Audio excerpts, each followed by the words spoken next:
Good morning and welcome uli sa Ask Aya kung saan aking sasagutin ang mga tanong na pinadala ninyo sa aming Twitter at Facebook pages. Simulan natin with this question from Ms. Ruby Luhayan. Tanong niya, Hi Aya, we all know about Europe and America's credit issues. Will it affect the Philippine stock market? Oo naman, kasi related na ang pretty much all financial markets all over the world. Siyempre, mga fund managers, tendency nila usually pag nalulugi sa mga ganyan or natatakot na, they will pull out from risky markets like the Philippines. So, pag nag-worsen yung situation doon, definitely magkakaroon ng effect sa atin. Second, from Mr. Carlo Vicente Dicuanco. Hi Aya, currently the stock market is down. Great opportunity to buy stocks. My question is, paano malalaman na malapit nang tumaas ang stock prices or kung ito na ang pinakamababang value ng stock? Well, if you are into technical analysis, titignan mo ngayon yung mga formations na ginagawa and you look for what we call reversal formations or signs nga na nagre-reverse na yung downward trend. Pero sa totoo lang, mahirap talagang tansyahin yan. There is no 100% accurate way para malaman na, uy, ito na yung pinakamura or pinakamababang value ng isang stock. We all wish there was, pero wala. So, dapat kung papasok ka sa market, you should come up with your own analysis. Pwede kang mag-technicals or pwede kang mag-fundamentals. Okay, third, from Mr. Ronald Moreno. Sir Aya, ang pag-iimpok po ba sa bangko ay matatawag din na investment?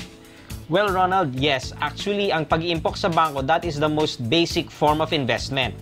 Kasi kahit papano, yung pera mo may kinikita. Kahit maliit man lang yan, ang point is, kumikita pa rin siya on a very regular basis. Now, fourth, from Mr. Edward Chua. Aya, ideally, how much of your net worth should you invest? Well, ang isang rule of thumb na ginagamit ng marami is about 20 to 30% ang dapat ini-invest natin kung kaya natin. Ang important dito is dapat nakakaya natin yan or we make it a point na talagang we set it aside.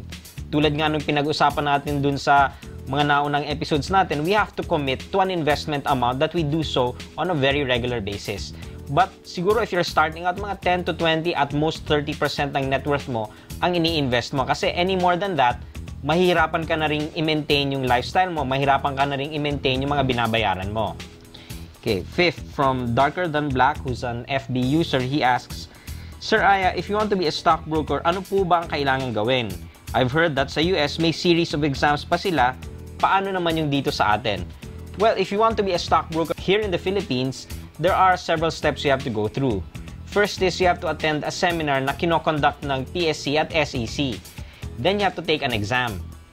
Once you pass the exam, then you have to be endorsed by a brokerage firm like citiseconline.com in order to finally get your license and then you can become a stockbroker. And lastly, we have from Miss Ana Yap. She asks, Hi Aya, saan bank makakakuha ng compound interest? Well, Miss Ana, actually all banks, yung mga deposit products natin, yung savings account, time deposit, they all give us compound interest. Ang problem lang minsan kasi is, or ang problem madalas is, medyo mababa yung binibigay nilang interest. Usually, 2 to 3% lang yan, lalo na kung medyo maliit lang yung amount. But as a general rule, most bank deposit products give us compound interest. Ang titignan talaga natin is, anong rate yung binibigay sa atin. So, that's all the questions we have for today. If you have any other questions or concerns regarding any of the matters na pinag-usapan natin today or in previous episodes, please don't hesitate to send it to our Twitter or Facebook pages at sasagutin namin yan sa lalong madaling panahon. So, eto na muna yung mga questions natin. Huwag kayong aalis, babalik pa ang Pesos and Cents.